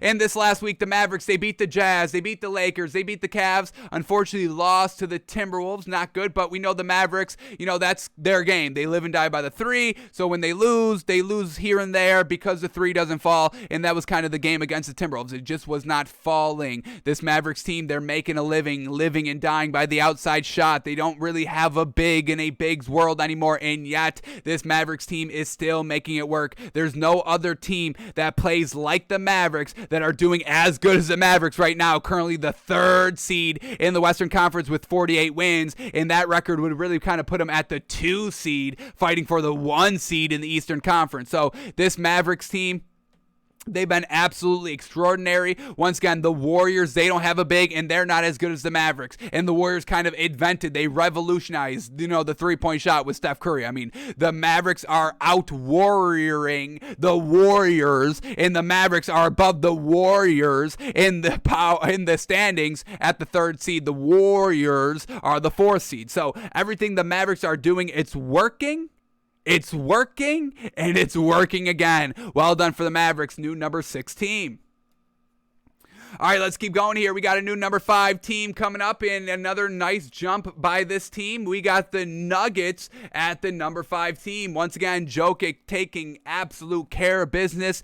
3-0 this week. No great wins. They beat the Thunder, the Hornets, and the Pacers, but once again, taking care of business. We're not going to knock it. Jokic playing out of his mind. Once again, try to, prove his MVP case, and it's real close between him and Giannis now, in my opinion. But Nuggets are winning with maybe the least amount of help, at least in the top 10, I would say. And Jokic, it's once again, they lost that number 6 seed. They fell down to the play-in tournament, and ever since then, Jokic's really stepped it up. The Nuggets have all stepped it up more, and we've got to applaud and recognize and respect that. So Nuggets, the number 5 seed on our power rankings. Alrighty, and here's where the heartbreak begins, folks. Are y'all ready?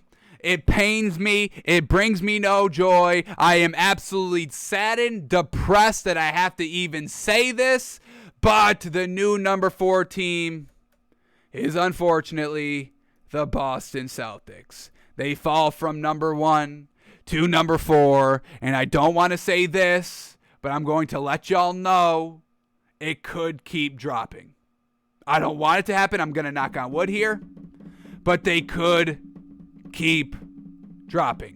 It's not potentially looking good for the Celtics team. Robert Williams, he was their big. He was their big. He wasn't a great big. He wasn't, A1 tier 1 big. He may have been borderline tier 1, tier 2 big out here, but he was their big. He wasn't the big, but he was their big. He was getting it done defensively, offensively, whatever you needed, points, defense, rebounds.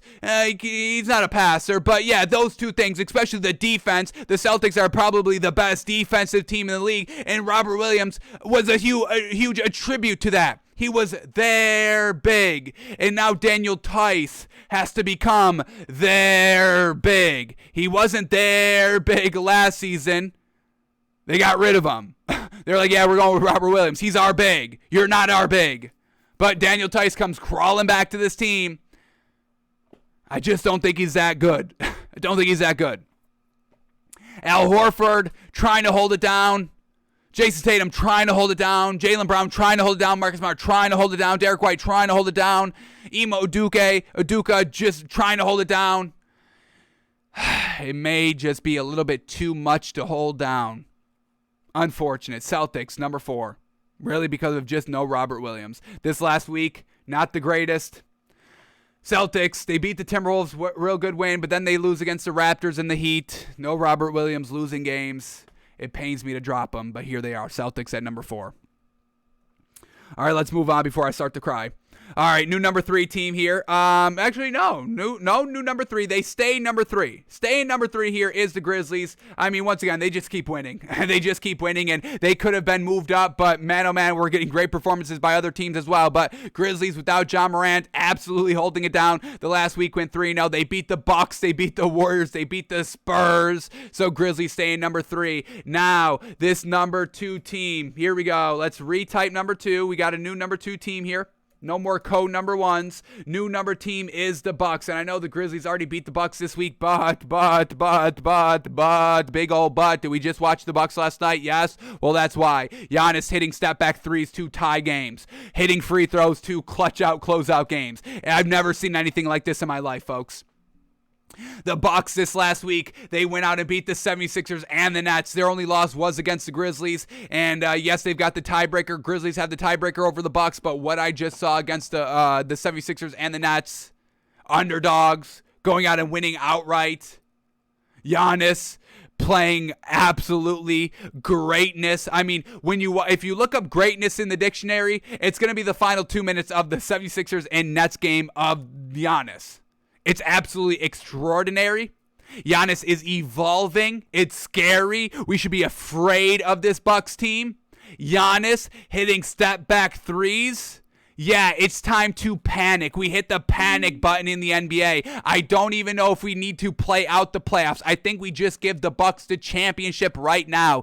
Giannis is hitting step back threes. Not wide open, top of the key, nobody around him. He had 5 whole seconds to kind of line up his shot for a no-pressure 3-point at the top of the key. No. This is step back, down 3, final shot, step back 3 to tie the game in Brooklyn over Kevin Durant. Had Kevin Durant so shook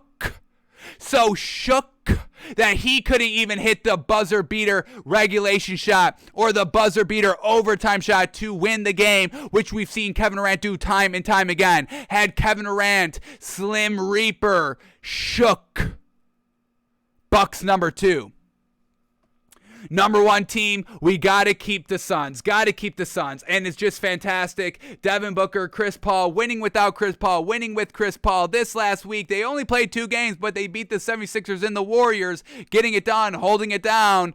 DeAndre Ayton, man, this man's playing aggressive. Once again, the experience for the Suns team last season in the finals, pay dividends. Even for the Bucks, they won it outright, but they still use that experience of winning a championship and are now closing out games in the fourth quarter. The Suns have taken that experience of, the playoffs and, going through that and then getting to the finals and losing. They took all that experience and got so much better. Chris Paul knows his true role here. Devin Booker knows his true role here. DeAndre Ayton is being more aggressive offensively, something he did not do last season. And the Suns team just keeps on winning. They're the number 1 seed in the league and one of the best starting 5s that there is. And if this NBA Finals is once again against the Bucks and the Suns, I am all here for it. I do not care. I wouldn't even care if we skipped the playoffs in general overall and just went straight to the finals with the Suns and the Bucks. I would be fine with that, folks. I honestly would be fine with that. Shout out to the Suns. They just keep winning and winning and winning and winning and showing more dangerousness between them and the Bucks. It's real close, 1-2, but I'm still keeping the Suns at number 1. And once again, we will see if we re-update this on Monday and see if anything changes. But man, oh man, Suns and the Bucks just leaps and bounds ahead of the rest of the competition here in the NBA. So, our new top 12 heading into Monday, folks. Hawks at 12, Hornets at 11, 76ers at 10, Spurs at 9, Timberwolves at 8, Raptors at 7, Mavericks at 6, Nuggets at 5, Celtics at 4, Grizzlies at 3, Bucks at 2. Man, oh man, that Bucks at 2. Man, oh man, I'm gushing over that. And Suns at number 1, folks. Alrighty, that is all the NBA we had to go over for today. Did not expect to spend basically the entire show on the NBA. I was not expecting that. So let's go over some NFL stories quickly. Let's apologize to Aaron Rodgers, and then we are out of here for today. So, here we go. We had a free agent signing last night in the NFL, and this one's a good one. The Rams, the rich, keep getting richer, and the Rams just signed linebacker Bobby Wagner to a 5-year, $50 million deal. Man, oh man, Rams, Super Bowl defending champions. Bobby Wagner, a phenomenal, athletic, talented linebacker. Legion of Boom days, folks. Yeah.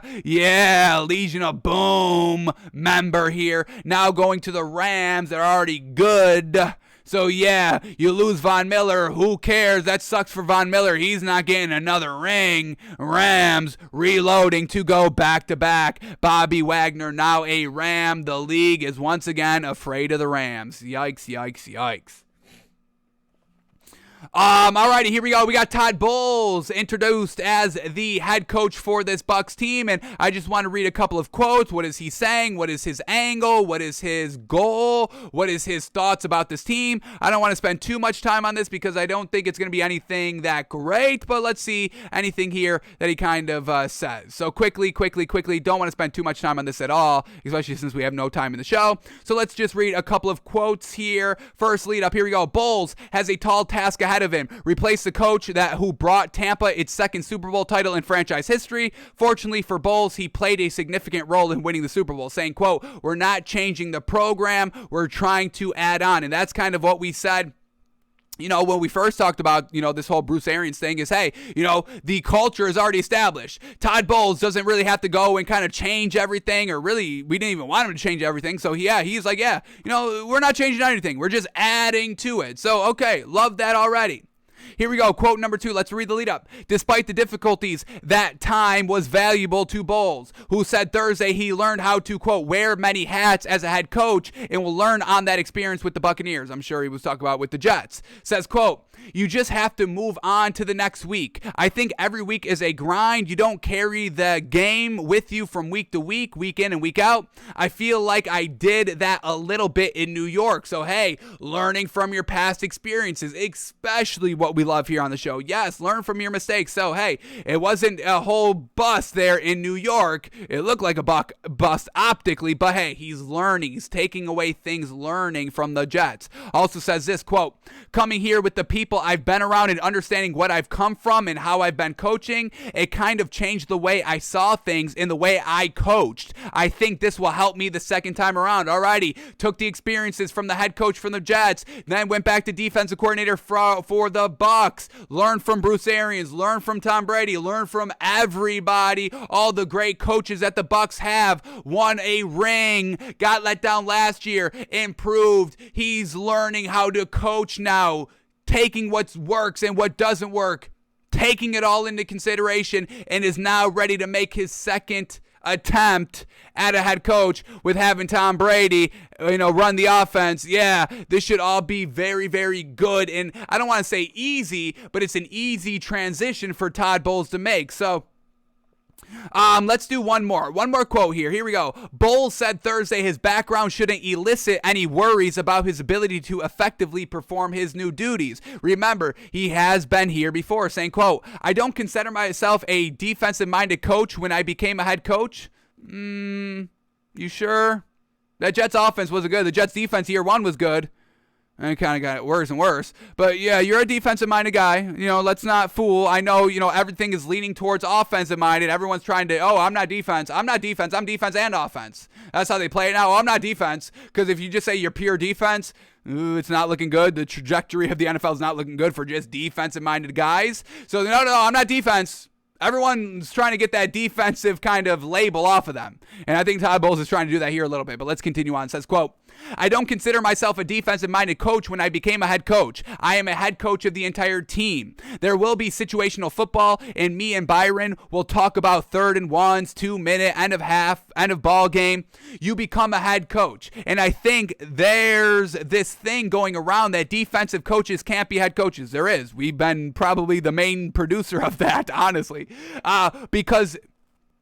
And I think this thing going around that defensive coaches can't be head coaches because you don't see them. And I think that's not why. It's not that we don't see them. It's that you don't see the offense. It's not that we don't see you. We see you. You don't see the offense. That's the problem we have, Todd Bowles. So you've got it wrong. You've got it reversed. We see you out there. We championed you as a defense coordinator. We didn't like you as a coach. We love you as a defense coordinator. We make the distinguish.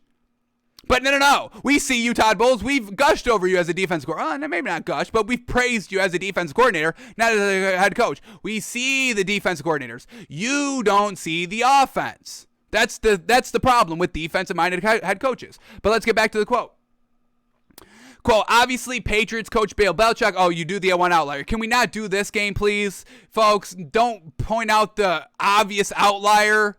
Tom Brady, you can't, only good quarterbacks come out of the first, second round.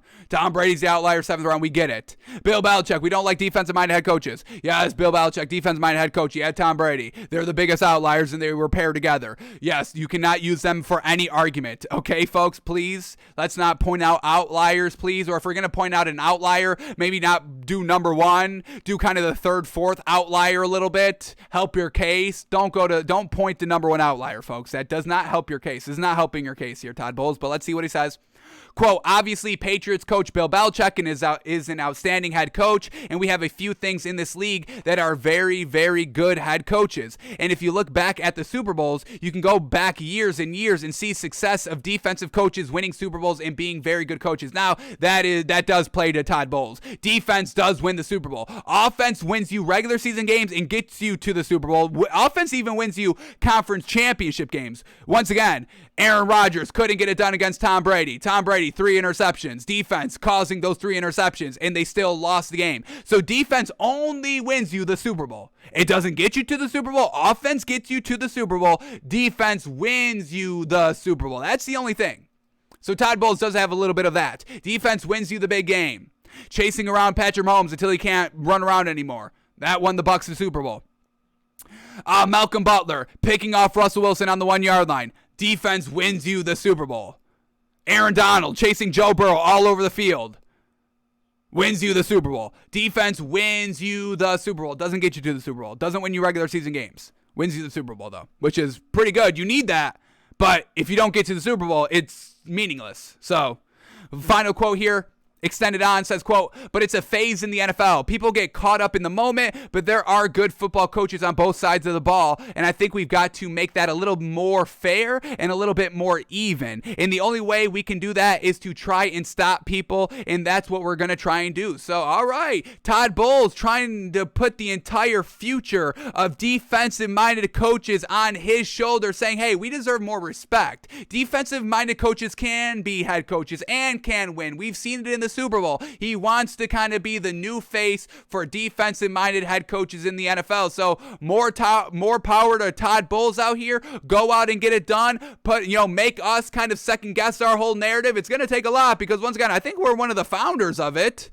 I think we're one of the founders of the whole offensive versus defensive-minded head coaches. I would like to consider myself a founder of that.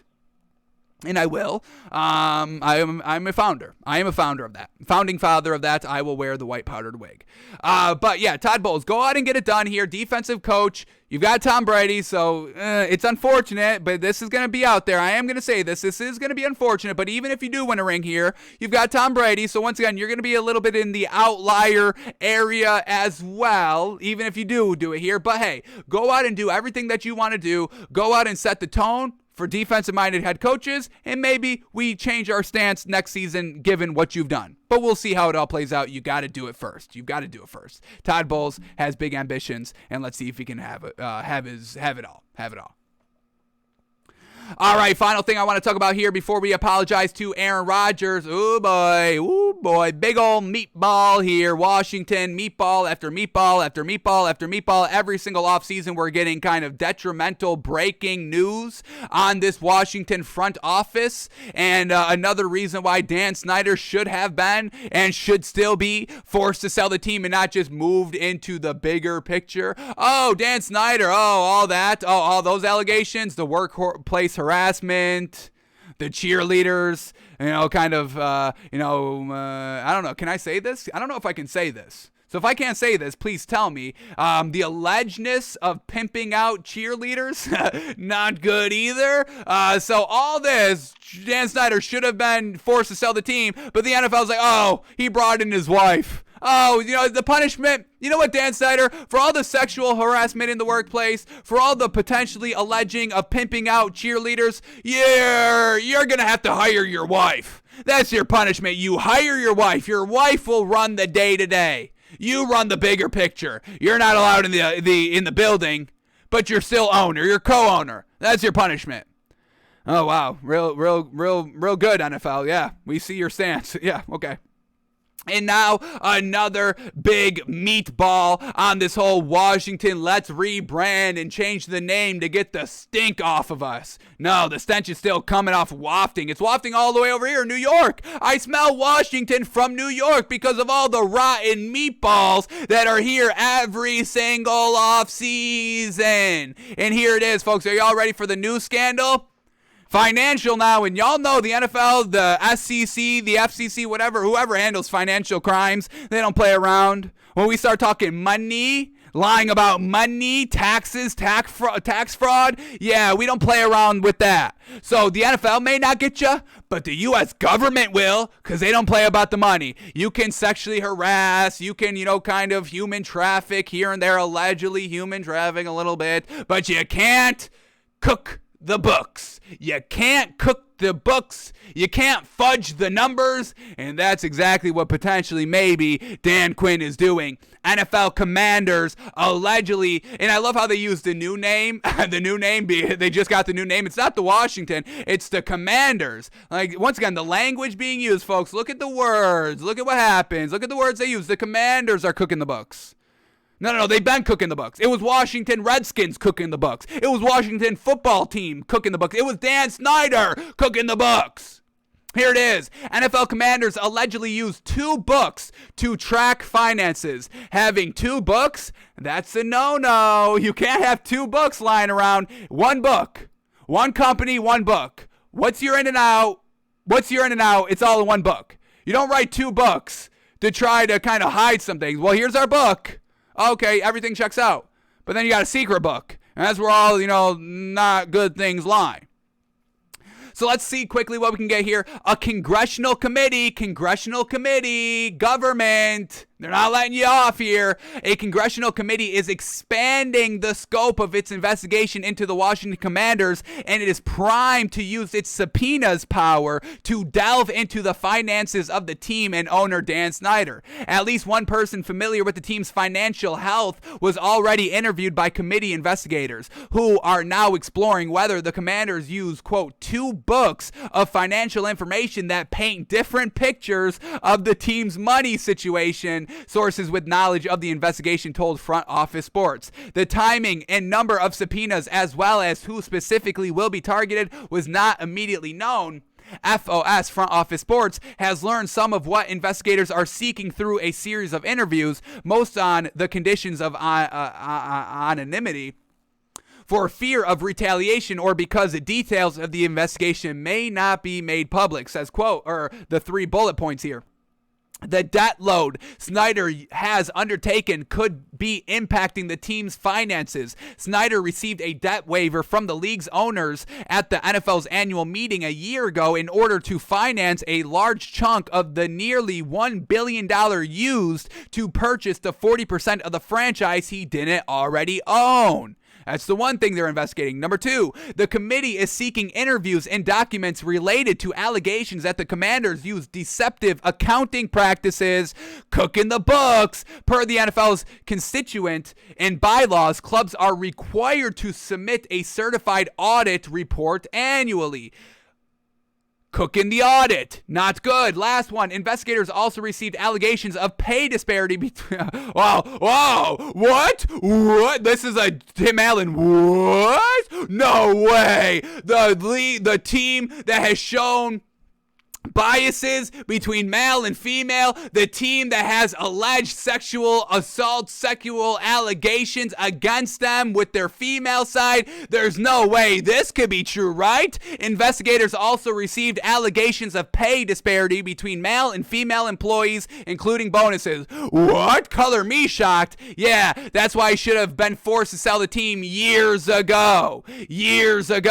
So it's all boiling over here in Washington. They're trying to cover their tracks. This is not going to pay out well for the NFL either, because you can't tell me that they didn't know. The NFL is the shield for the owners. Roger Goodell works for the owners. The NFL works for the owners here. They're trying to cover their tracks. Oh, Dan Snyder, hire your wife. That's your punishment. That's punishment enough. Folks, something's had to be done. Nothing's been done. They're both complicit now. NFL, Washington, Dan Snyder, they're all complicit now because they're all trying to cover their tracks, and every step of the way, more cracks form. Not looking good. And then we got this on top of it. We're getting inside information here. A little bit of an inside look at the overall organization, because Alex Smith just went on the Rich Eisen show and talked about Washington, and it's a big old distraction here. Here we go. Alex Smith was asked what advice he would have for Carson Wentz, the team's newly acquired quarterback. Alex Smith said, quote, "I think you've got to try to eliminate the noise there. You know, there's a lot of noise. There's a lot of distractions. The entire organization, everything surrounding it. It's been flawed the last 20 years. There's a lot of stuff going on there, a lot of distractions, and it makes it difficult to kind of focus in on the football. A lot of distractions, all coming from the front office. We see it every single season. It's been going on for the last 20 years, and all the NFL did about it was, hey, hire your wife. Hire your wife. That will fix everything. Yeah. Eisen asked if that dysfunction impacted the on-field product. Alex Smith said, quote, "I mean, how could it not? Just the entire organization from ownership down, head coaching and GM. We heard about, who's the brother? It's Jay Gruden. John Gruden. Now we know John Gruden. Jay Gruden kind of circled into that as well. Yeah, head coach, owner, great guys here in Washington, and general manager. It's a lot of, there's been historically a lot of drama there. I think that's what great organizations eliminate, and the bad ones have a hard time with. All the noise creeps into the building. Yes, it does. It does affect the product on the field. Ron Rivera says, hey, I know this is an easy shot, but we got to win. You bring in Ron Rivera. Everybody loves Ron Rivera. He's a good guy to cover up the stench of the big old spoiled meatballs there in Washington. This is not going to end well, folks. And I would even say this. I think this may end up taking down the NFL. Maybe not totally. I think it still could take down this whole, if we know everything that's been going on with Washington, public knowledge, it all leaks out, it could bring down the NFL entirety. If not, bring it down, take it off the high pedestal that it's been on. I don't think any other sport is as this high on a pedestal, folks. So this is not looking good for the NFL. That's why they keep trying to, cover it up and cover it up and cover it up. And now Congress, congressional record, the government is getting involved. And that's not what the NFL wants to see. They like to do their own investigation. They will take care of it. Hey, you leave us to it. We'll find it. We'll take care of it. We'll investigate ourselves. Yeah, that always works out. You always find the bad guy when you investigate yourself, right? So, Washington, another offseason, a new scandal. What else is new? Dan Snyder must be forced to sell the team. That's really all there is to it. So, we'll see what happens, what comes out of this, but not looking good. Not looking good. Alrighty here. Before we get out of here, there is one thing I do want to do here. Because we reflect, folks. I hear everything I say because I say it, and then I listen to it, and I, keep track of my takes and when I fall off and when I get on some takes and fall off takes and, what I take into account and consideration and all of our takes and all that. I hear y'all, I hear me, and then we adjust accordingly based on what y'all say, what I've said, what we've seen history-wise, stats-wise, film-wise. We take everything into consideration, and I think we have been a little too hard, a little unfair on one person here. The player that we probably knocked the most because of his status. And that one person that I think I owe an apology to is Aaron Rodgers. So I do want to have an open conversation here, a heart-to-heart. I'm going to spill my entire feelings out here on Aaron Rodgers here because I think I've been a little bit extra on Aaron Rodgers. So I want to take this moment to apologize to Aaron Rodgers. I am sorry, Aaron Rodgers, that I cannot talk about you in a higher light. I apologize for that. I hold greatness to a high standard, and I'm sorry that you just don't reach that bar. I apologize, Aaron Rodgers, that you do not meet the bar that Tom Brady has set for greatest of all time. So we, over here at Takes by Fans, me personally, I cannot talk about you in a high light. I'm sorry, Aaron Rodgers, that you couldn't get it done in the Super Bowl in 2011. In 2011, I'm sorry you got bounced first round of the playoffs. After you came off that great Super Bowl win in 2012, went 14-1 as a starter the following year. I'm sorry, Aaron Rodgers, that you threw 56% completion percentage, 1 interception, and ended up losing to the Giants first round of the playoffs after a 14-1 season. I'm sorry you played that poor, that in turn means that we cannot talk about you as one of the greatest of all time. I'm sorry, Aaron Rodgers, for your abysmal collapse in 2011 after going 14-1. I am sorry, Aaron. I am sorry. I am also sorry, Aaron Rodgers, that all these 13-3 seasons, the last 3 years, 13-3 records. I am so sorry that you could not get it done and even make a Super Bowl after those great regular season performances. I am sorry, Aaron Rodgers, that we cannot talk about you in a higher light because you've only been to 1 Super Bowl and have squandered 13-3 seasons. I am sorry, Aaron Rodgers. I am sorry. I am sorry I cannot talk about you in a highlight because you don't get it done. I am sorry, Aaron Rodgers. I am sorry. I thought we could take this day right here, the great day of April 1st, to apologize to Aaron Rodgers. I am sorry. I am sorry. I cannot talk about you in the greatest of all time discussion. I am sorry that we call you Turtle Rodgers, Riddler Rodgers. I am sorry that Tom Brady is better than you. I am sorry that you just could not get it done. I am sorry, Aaron Rodgers. I hope you take this heartwarming apology from the bottom of my heart and accept it, Aaron Rodgers. You deserve better. I am sorry, Aaron Rodgers, that you have floundered in your career. I am sorry. I apologize. Please consider accepting the deepest, warmest apologies that we can offer you. We apologize, Aaron Rodgers. We apologize. It's an April Fool's joke, folks. Did you get it? Did you get it? I'm apologizing to Aaron Rodgers for what? For what? Get it done. Win a Super Bowl. Get to another Super Bowl, and then maybe we'll think about really apologizing, Aaron Rodgers. April Fool's Rodgers. I could play these games too. I could play the word game. I could play the Riddler game too. Look at me over here. Riddler takes by fans. Yeah. April Fool's, Aaron Rodgers. April Fool's. That's all I'll say. Yeah, did you fall for it, Aaron? Did you fall for that little joke that we had? How we all fall for the little cryptic riddles that you have? Know how it feels now? Yeah? Apologize? What are you, crazy? Are you absolute crazy that I would apologize to Aaron Rodgers for not getting it done? For 13, I mean, folks, 13-3, 13-3, 13-3, 14-1. No Super Bowl appearances? Screw winning it. I say this all the time. I don't need him to win 12 Super Bowls. I just need him to get to more than one. 13-3, 13-3, 13-3, 14-1. Multiple bounce to first playoff games? And y'all want me to apologize? Good luck.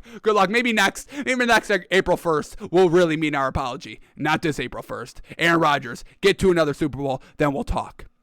We're out of here, folks. We're done. Done for today. Back live tomorrow, noon Eastern. Have a great one, but we're done. We're out of here. Aaron Rodgers, apologize. What are you, crazy?